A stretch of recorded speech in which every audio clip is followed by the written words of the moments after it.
The wedding photo sat on Eleanor's mantel like evidence at a crime scene. 28 years old, the silver frame tarnished at the edges.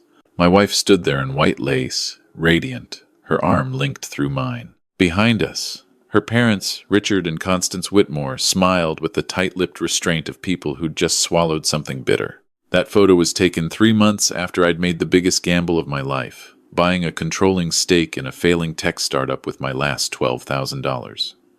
Eleanor knew nothing about it. She never would. The call came on a Thursday evening. Eleanor's voice carried that particular pitch it always did when her mother had gotten to her first. "My parents want us for dinner this Saturday. Mother insists." I set down the newspaper. I'd been reading the Wall Street Journal, though I always hid it inside the local paper when Eleanor was around. "Any special occasion? Does there need to be?" She was defensive already. "They're my parents. Is it so wrong they want to see their daughter? 28 years of marriage, and I'd learned which battles to fight. Saturday's fine." The silence that followed was the kind that came with her staring at her phone, scrolling through something that mattered more than this conversation. I waited. After a moment, she looked up. "Wear the navy suit." "Not the gray one." Mother said Richard's business partner will be there. "The navy suit," I repeated. "And maybe we could stop by the mall beforehand?" "I saw this dress at Nordstrom." Her eyes flicked back to her phone. "It's only $800. Margot Harrison was wearing Oscar de la Renta at the club last week." I folded my newspaper carefully. "The tech startup I'd bought into for $12,000 28 years ago? It went public in 1999, split 3 times. Got acquired by Microsoft in 2007. Those shares, held through a network of shell companies and trusts my lawyer managed, were currently worth $947 million, give or take." "I'll get the dress," I said. Eleanor brightened. "Really?" "Oh, thank you. I promise I'll look wonderful on Saturday." She already looked wonderful. She'd looked wonderful when I'd met her 30 years ago at that library fundraiser where I'd worn a borrowed suit and she'd worn something that probably cost more than my car. She'd looked wonderful when her father had pulled me aside 3 weeks into our courtship and suggested with the gentle menace, "Only old money can manage that. Perhaps I should reconsider my pursuit of his daughter." She'd looked wonderful at our wedding, even as her mother wept quietly in the front pew, the kind of tears that had nothing to do with joy. What Eleanor had never looked was happy. Not really.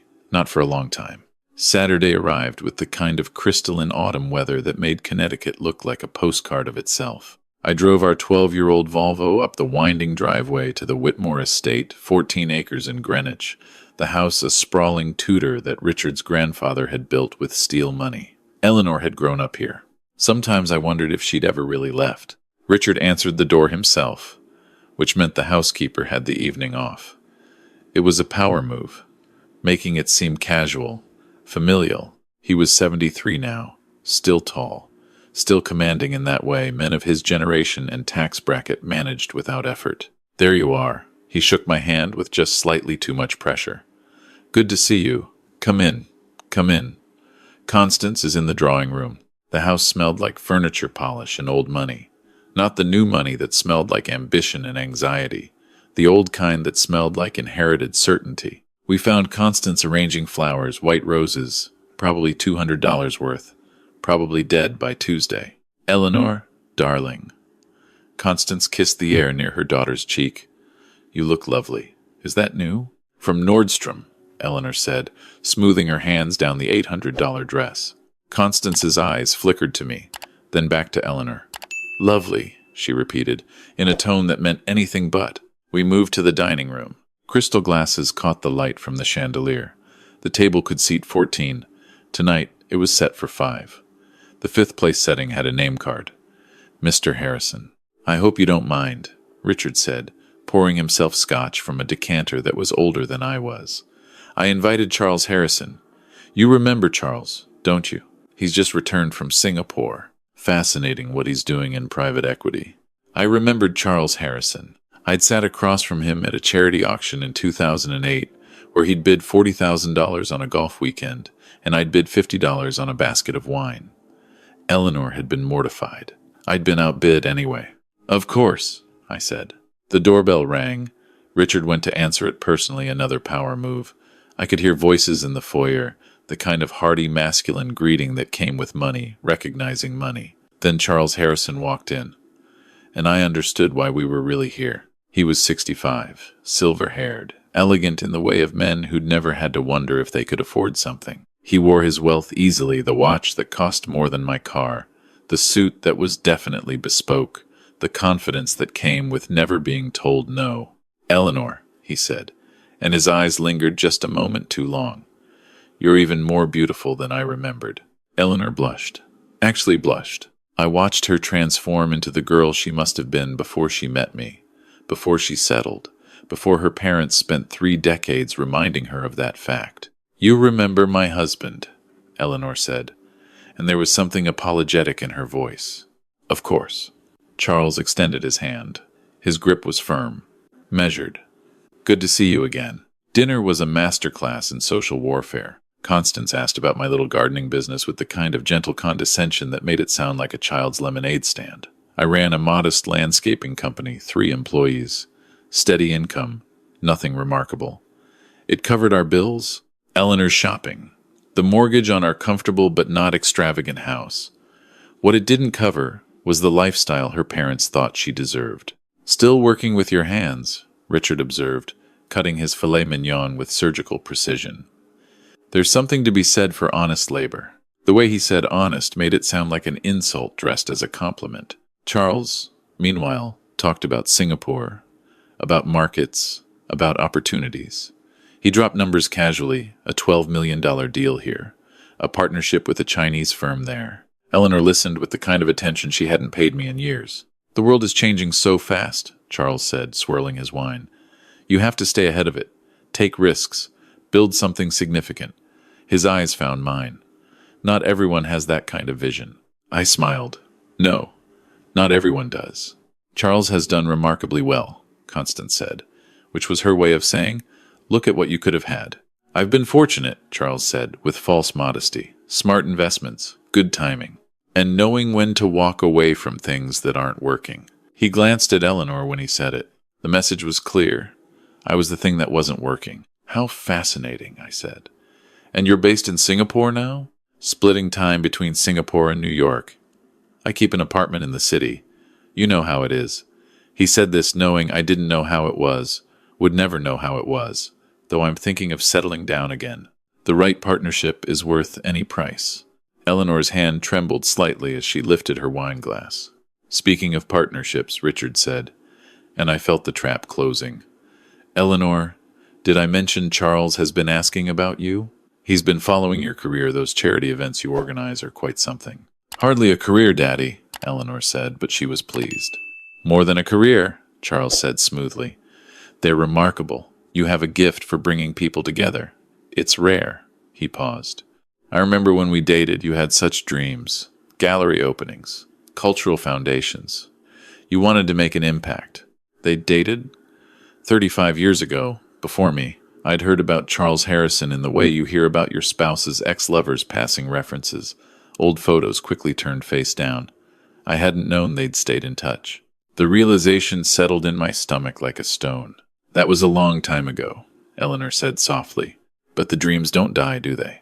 Charles looked at her with something that might have been tenderness or might have been calculation. "I've established a foundation for the arts. 200 million in endowment. I need someone to run it. Someone with taste, connections, vision." He let that hang in the air. "I thought of you immediately." Eleanor's face transformed. For just a moment, she looked the way she had 30 years ago, full of possibility. "Charles, I don't know what to say." "Say you'll think about it," he smiled. "It would mean spending time in New York, of course. Foundation business. Galas. Important work." He said important the way her parents had been saying it for 3 decades, the unspoken corollary being, "unlike what you're doing now." Richard topped off everyone's wine. "Sounds like an extraordinary opportunity." "It does," Constance agreed. "Eleanor has always been destined for more than—" She trailed off, her eyes sliding to me, finishing the sentence without words. I set down my fork carefully. "That's quite an offer." "It is," Charles said, "though it would be demanding. Not the kind of thing you could do from Connecticut. Not the kind of thing you could do while tied to." He gestured vaguely. "Previous commitments. There it was, laid out like a business proposition. Divorce me, take the foundation job, marry Charles Harrison. Everyone at this table wanted it. Richard and Constance had probably planned it. Eleanor was considering it. I could see it in her eyes. The calculations, the weighing of one life against another. You'd be wonderful at it, I said to Eleanor. And I meant it. She looked at me, startled. Maybe expecting a fight, maybe hoping for one, some sign that I'd battle for her, prove my worth, make a scene. But I'd learned long ago that dignity meant knowing when to be still. I'd need to think about it, Eleanor said. Of course, Charles said. No pressure, though. He reached into his jacket pocket and pulled out a leather portfolio. I did bring the preliminary contract, just to look over. You know how these things are. She didn't, but she took it anyway. The rest of dinner blurred. More wine. Richard's stories about the good old days. Constance's pointed questions about whether I'd ever considered expanding my business, by which she meant, will you ever be anything more than a gardener, Charles? Charming and patient, setting his hook deeper. When we left, Eleanor clutched the leather portfolio like a life raft. The drive home was silent. I could feel her mind working, turning over possibilities, imagining a different life, a bigger life, the life her parents had always insisted she deserved. At home, she went straight to the bedroom with the portfolio. I poured myself bourbon, the good stuff I kept hidden in the back of the cabinet, the 50-year-old Pappy Van Winkle that cost $8,000 a bottle. One of 32 bottles I owned, stored in a climate-controlled facility 2 towns over, along with the wine collection worth another $500,000. I sat in my study, the one room Eleanor never entered, and opened my laptop. My portfolio manager had sent the quarterly report. The tech stocks continued their climb. The real estate holdings were performing beautifully. The hedge fund investments were up 18%. Total liquid assets, $947 million, up from $912 million last quarter. I'd made my first million by the time I was 33. My first 100 million by 45. I'd done it quietly, carefully, through shell companies and offshore trusts that even the IRS had trouble tracking. My lawyer, the expensive kind, the kind that cost $1,000 an hour, had set it up perfectly. On paper, I was a small business owner with a modest income. In reality, I was wealthier than Richard Whitmore, wealthier than Charles Harrison, wealthier than most people would be in 10 lifetimes. And I'd never told Eleanor. Not when we were dating and her father suggested I was a fortune hunter. Not when we got married and her mother wept. Not through 28 years of quiet condescension and disappointed sighs. Not when she looked at other men with longing, imagining what her life might have been. Why? The question had haunted me for years. At first, it was pride. I'd wanted her to love me for who I was, not what I had. Then it became a test, would she stay if she thought I was ordinary? And finally, it had calcified into something else, a kind of sad experiment. How long would she stay? How much did love matter when money was absent? Apparently, 28 years was the answer. 28 years, and one offer from Charles Harrison. My phone buzzed. A text from my lawyer. Quarterly taxes processed. Wire transfers complete. You're clear. Another text. This one from my investment advisor. Amazon position up 12%. Sell or hold? I texted back. Hold. I'd held everything for 28 years. My secrets. My dignity. My marriage to a woman who'd never quite forgiven me for not being Charles Harrison. Eleanor appeared in the doorway of my study. She'd been crying. The portfolio was in her hands. Can we talk? She asked. Of course. She sat across from me, and I saw her properly for the first time in years. The girl I'd fallen in love with was still there, buried under decades of disappointment and her parents' expectations. She'd been 19 when we met, full of dreams that had nothing to do with money. She'd wanted to paint. She'd wanted to travel. She'd wanted to matter. Then her parents got involved. Then Charles Harrison's ghost lingered. Then 28 years passed in a house that was comfortable but not grand, with a husband who was kind but not impressive, living a life that was fine but not extraordinary. Charles's offer, she began. It's everything I thought I wanted. I know. But it would mean... She couldn't say it. Leaving, I finished. Divorce. Starting over. She nodded, tears spilling. I don't know if I love you anymore. I don't know if I ever did, or if I loved the idea of rebelling against my parents. But I don't know if I love him either. I just know that I'm 62 years old and I've spent my entire life being someone's disappointment. The truth of it hit harder than I'd expected. Whose disappointment? Theirs, yours, my own. She wiped her eyes. The foundation job is real. Charles showed me the papers. $200 million endowment. A Manhattan penthouse for the director. A salary of $400,000 a year. It's not about him. Or maybe it is. I don't know anymore. What do you want? I asked. I want to matter, she whispered. Is that so terrible? No. And I meant it. It's human. She looked at me with something like curiosity. You're not angry. I'm sad, I said. But not angry. Why aren't you fighting for me? Why aren't you... She gestured helplessly. Why aren't you trying to change my mind? Because I can't give you what you need, I said. And it was true, in a way. I couldn't give her what she thought she needed, the validation that came with wealth displayed, with status acknowledged, with a life that made her parents proud. I could have given her the money, but I couldn't give her the satisfaction of earning their approval, because their approval was never about the money. It was about control. She stood. I need time to think. Take all the time you need. She left the study. I heard her climb the stairs to our bedroom. A few minutes later, I heard her on the phone, her voice too low to make out words, but the tone clear enough. She was talking to Charles, or her mother, or both. I poured another bourbon and opened my laptop. I drafted an email to my lawyer. Begin divorce proceedings. Generous settlement. The Connecticut house. Half my stated income for the past 5 years. The Volvo. Keep the offshore assets protected. Make it clean. Then I deleted it. Not yet. Let her decide. Let her make the choice without my pushing. She deserved that much. 3 days later, Eleanor asked for a trial separation. She'd rented an apartment in Manhattan, something Charles had helped arrange. She'd start volunteering at the foundation immediately, learn the ropes, prepare for the director position. Her parents were thrilled. She was, she said, finally doing something with her life. I helped her pack. She took her clothes, her jewelry, the photo albums. She left the wedding photo on the mantel. I didn't ask if that was symbolic. I'll call you, she said at the door. We'll figure out the details. Whenever you're ready. She hesitated. You're being very kind about this. You deserve to be happy, I said. And I meant it. She left. The house felt larger without her, quieter. Not emptier, it had been empty for years, just more honest about it. I called my lawyer. Begin the proceedings. Generous settlement, he asked. Very. She gets the house, the car, alimony based on my landscaping income. Set up a trust for her $2 million, anonymous donor, structured as a foundation grant for her art collection. Make it look like Charles or her parents did it. You're giving her $2 million anonymously? She needs to believe she earned it, that someone values her, that she matters. He sighed. You're a better man than most.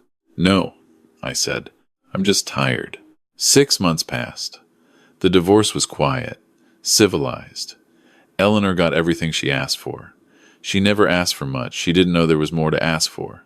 She started her position at the foundation. I saw her quoted in the Times once, talking about a new exhibit she'd organized. She looked happy, or at least she looked busy, which for some people is the same thing. Charles Harrison married her 8 months after the divorce was finalized. The wedding was in the Hamptons. I wasn't invited. According to the photos in the society pages, Richard and Constance looked triumphant. Eleanor looked radiant. Charles looked satisfied. It was everything they'd all wanted. I sold the house in Connecticut, downsized to a smaller place in Vermont, where nobody knew me and nobody cared about landscaping businesses or old money or who was married to whom. I kept working not because I needed the money, but because I liked the work. There's something honest about dirt and plants and watching things grow. My investment portfolio hit $1 billion on a Tuesday in March. My advisor called to congratulate me. I thanked him and hung up. The number was meaningless. It had always been meaningless. What mattered was the choice I'd made 30 years ago and every day since. The choice to be loved for who I was, not what I had. Eleanor had never passed that test. Maybe it wasn't fair to test her. Maybe I should have been honest from the start. But then I would never have known if she'd loved me or loved my money, and I suppose I'd valued that knowledge more than I'd valued being loved. The irony wasn't lost on me. I'd spent a fortune to learn that I couldn't buy love. Most people figure that out for free. I dated after the divorce. Women my age, mostly widows or divorcees, who'd learned the same lessons I had. Nobody serious, nobody permanent. I was 65 years old, and I'd been married once, for 28 years, to a woman who'd never known me. That seemed like enough. Then I met Sarah at a gardening supply store. She was buying mulch. I was buying mulch. We started talking about hostas. She invited me to coffee. I said yes. She was 63, a retired librarian, lived on her pension and Social Security. She drove a 15-year-old Civic. She wore clothes from Talbot's, on sale. She had never heard of Charles Harrison or Richard Whitmore, or any of the people who'd populated Eleanor's world. On our fourth date, she asked what I did for a living. I told her I had a small landscaping business. She said that sounded peaceful. She didn't ask how much money I made. She asked if I liked the work. I said I did. She smiled and said that was what mattered. We've been together 2 years now. I still haven't told her about the money. Maybe I never will. Or maybe I'll tell her tomorrow. The difference is, with Sarah, I know it wouldn't change anything. She loves me the way I'd always wanted Eleanor to love me, for the man I am when I'm pulling weeds, for the way I laugh at her terrible puns, for the quiet I carry that matches her own. I saw Eleanor once, about a year ago. I was in Manhattan for a meeting with my investment team, the kind of meeting that happened in glass towers where people moved millions of dollars with keystrokes. She was leaving a gallery opening, Charles at her side, dressed in something that probably cost more than my truck. She saw me. I saw recognition flicker across her face, then confusion. What was I doing in this neighborhood, in this part of her new life? Then dismissal. She turned back to Charles, laughed at something he said, walked away. I watched her go. I felt nothing. No regret, no anger, no longing. Just a quiet observation that she'd gotten exactly what she wanted. And so had I. The greatest victories are the ones nobody saw. I'd learned that 28 years ago when I'd bought into a failing tech startup with my last $12,000, believing in something nobody else could see. I'd learned it again when I married a woman who'd never known my worth and decided that was okay, that I could live with being underestimated if it meant being loved for something real. I'd been wrong about the second part. She'd never loved me, not really. But I'd been right about the victory. It had been invisible, silent, mine alone. I walked away from the gallery, from Eleanor's new life, from the world where money mattered more than mulch and status mattered more than hostas. I went home to Vermont, to Sarah, to the garden we'd planted together. We had tomatoes coming in, big, beautiful ones. We'd can them together, put them in the basement, eat them through the winter. That's the thing about growing things. You put in the work quietly, patiently, without expectation of applause. And then, when the time is right, you harvest what you've sown. Sometimes it's tomatoes. Sometimes it's dignity. Sometimes it's the knowledge that you'd spent $1 billion to learn what love isn't, and that was worth every penny.